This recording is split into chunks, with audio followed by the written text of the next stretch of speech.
estamos aqui novamente no nosso programa Nós da Diferença.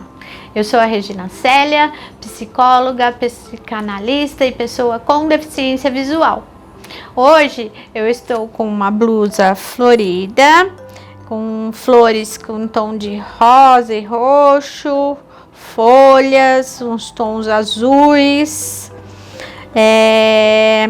Tô com óculos marrom e dourado, é isso, Kelly? Eu acertei. E preto. Estou com um relógio de pulso. Eu uso aliança, viu, gente? Eu acho tão bonito usar aliança. Eu sou casada com um rapaz muito bonito, que é massoterapeuta.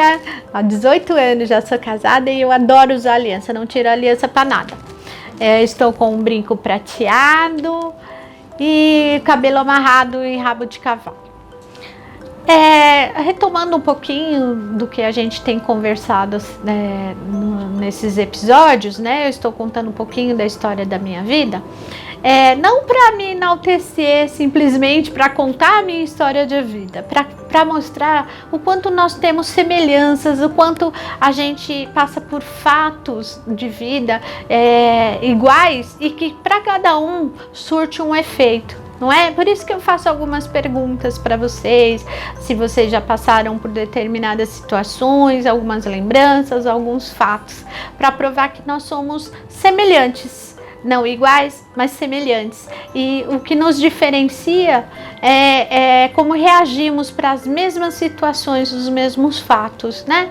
Quem será que nunca um dia o pai ou a mãe proibiu de ir a um baile, de ir a uma festa, de ir ao barzinho com os amigos, ou de se contactar com esta ou aquela pessoa, ou não houve a oportunidade de fazer um curso, seja, sei lá, de inglês, alguma coisa assim, não é? Quem nunca não passou por uma negativa, por uma limitação ou por uma superação? Só a forma de reagirmos a essa mesma situação de superação ou limitação é que nos faz sermos diferentes. E junto com isso nos faz sermos únicos, não é isso? Então, continuando um pouquinho da minha história, eu queria falar, não é? Uma coisa que ficou em suspense, talvez eu fiquei pensando essa semana, né, de um episódio para outro. Eu falei que eu fiquei no vácuo, né, de 1987, quando eu me formei, até 1992, quando eu comecei a trabalhar. Eu fiz o concurso para professora do estado em 1990, 1991, por aí, não é? Eu fiquei no vácuo e eu adquiri uma porção de doenças. De jeito nenhum eu quis falar que a respeito das doenças, ou que às vezes a gente cria determinadas doenças. Eu quis falar assim que às vezes a falta de inatividade nossa é que faz com que a gente sabote o nosso próprio ser e nos envolvamos com essas coisas, né? Porque eu tive essa crise de artrite reumatoide, dores no braço, dores na mão, dores nos joelhos. Depois que eu comecei a trabalhar, graças a Deus, não tive mais aquele tipo de dores, tive outras, é óbvio. Hoje eu tenho artrose nos 2 joelhos, né? Mas estou aprendendo a lidar, mais uma vez estou aprendendo a lidar com isso, não é? Então, assim, e outra coisa que veio à minha mente também, né, é justificar. Foi a partir daquela época, com as negativas do meu pai, e essas negativas foram muito saudáveis, porque se talvez ele fizesse tudo o que eu desejasse, eu não seria a pessoa que sou hoje. Não teria lutado e não teria, talvez, desejos de crescer e de ser outra pessoa e de ter outras coisas, não é? Então, assim, foi a partir daquelas negativas e das minhas limitações de como alcançar as coisas que eu queria, né, que eu comecei a pensar o quanto é importante a gente fazer um acompanhamento psicológico. Então eu decidi que eu queria ser psicóloga. Eu falei para mim mesma, nas minhas conversas com os meus botões, ou com a ausência dos botões. Por exemplo, essa blusa hoje não tem botão. Então eu conversava comigo e falei assim, eu vou estudar psicologia, porque eu quero trabalhar com as pessoas, com as famílias das pessoas com deficiência e das pessoas com deficiência, e mostrar que nós, e isso eu sirvo como um lema para mim, nós somos limitados e não incapazes, e mostrar para a nossa família que por mais amor que ela queira, por mais que ela queira nos poupar de certas situações, nós precisamos vivenciá-las para podermos crescer e mostrar o nosso potencial, não é? Então eu queria conversar com pais, como o meu próprio pai, né, o senhor Orlando. Queria conversar com outros Orlandos que porventura possam existir, né, outras Marias que porventura possam existir com outros nomes, não é? Que sejam pais de outras pessoas com deficiência, que não sejam Reginas, mas tantas Reginas, tantos Andrés, tantos Paulos que existem por aí, e que às vezes o pai, por excesso de amor, por puro cuidado, cautela, nos superprotegem a ponto de impedir que a gente se desenvolva, não é? E descubra o potencial que a gente sempre tem. Então eu achei que a psicologia, o curso de psicologia, o ser psicóloga, era que ia ajudar com que eu ajudasse outras pessoas. E felizmente, depois de tantos anos, né, 30 anos, estou eu aqui podendo falar com vocês um pouquinho sobre mim, sobre a minha evolução, questionando sobre a sua evolução, sobre o seu potencial, sobre suas limitações, e podendo atender também a vocês aí, quem quiser, depois aí na descrição vai ter o meu contato, né? Procurar para a gente poder conversar. Agora com a pós-pandemia, né? Com a possibilidade do online, quantas conquistas a gente pode fazer, e terapia, e conversar um pouco sobre aquilo que nos aflige e daquilo que nos faz ser diferente, e que muitas vezes nos torna além de diferentes, né? Nos torna um pouco mais preocupados de como lidar com essas diferenças. E eu coloquei como lema também, né, no meu dia a dia, que ser diferente é ser único. Não é que sejamos estranhos, somente estranhos, esquisitos, mas somos únicos. E é a partir dessa essa possibilidade de ser único é que a gente tem que traçar o nosso caminho, o nosso jeito de ser e o nosso desenvolvimento. Porque duas coisas são muito certas na nossa vida, na vida de todos nós, sejam as pessoas mais velhas, sejam as pessoas mais novas, é que nascemos para morrer. O que faz a diferença é o que nós fazemos nesse intervalo, não é? Entre o nascer e o morrer. Então, vivamos, e que seja uma vida prazerosa e cheia de possibilidades, muitas limitações, mas muitas possibilidades. Foi por isso que eu escolhi ser psicóloga, para poder ajudar você e falar um pouquinho que nós somos diferentes, somos semelhantes, somos únicos, mas somos muito capazes. Temos muitas limitações, mas a gente tem que parar, como diz o filósofo Nietzsche, pararmos de olhar para os abismos. Porque se eu olhar só para o buraco que tem na minha frente, eu não vou ver o que tem ao redor para poder contornar esse buraco. Não é isso? Então vamos ver se hoje dá tempo de eu contar um pouquinho mais da minha trajetória. E eu prometo que tá quase terminando, gente. Tá quase chegando lá. Bom, então no finalzinho de 1991, eu fui escolher a escola onde eu iria trabalhar, não é? Antes disso, o que acontece? Meu pai se conscientizou que para eu poder sair para trabalhar, já que eu tinha passado no concurso, eu era funcionária pública, professora, e ele falava com muito orgulho, minha filha é professora, é funcionária pública, professora do estado, né? Eu tinha que aprender a mobilidade, ou o curso de orientação e mobilidade, que é onde a gente aprende a utilizar a bengala para poder nos guiarmos, não é? E existem entidades aí específicas, especializadas em dar esse curso, né, para as pessoas.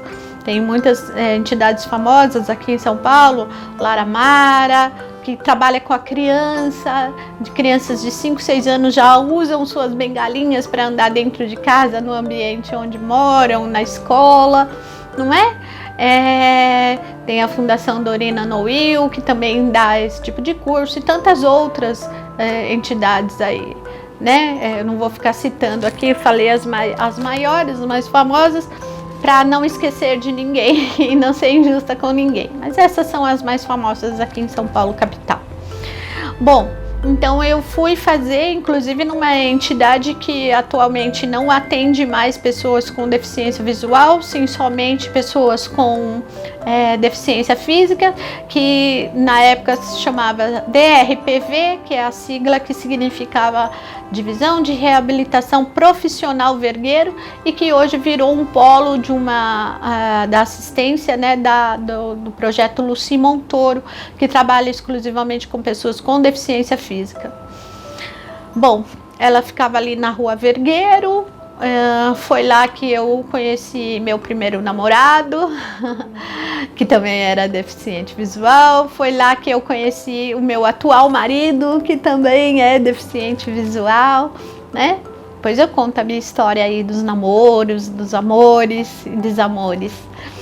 E lá eu fiz a minha mobilidade, aprendi a andar. Já era a segunda vez que eu fazia, porque lá em 1985, meu pai, por recomendação da minha professora, Dona Maria Isabel, me levou para uma entidade para aprender a andar com a bengala, né? Que a gente precisa fazer um treinamento aí de 6 meses no mínimo, porque existe uma técnica para a gente não se colocar em risco, para atravessar a rua, pegar ônibus, né?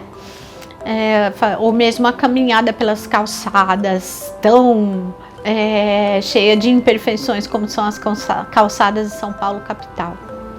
Bom, mas só que a perfeição ou a qualidade vem com o treino, né? Eu ouvi essa semana isso a respeito de um curso de crochê que estava sendo dado pela internet.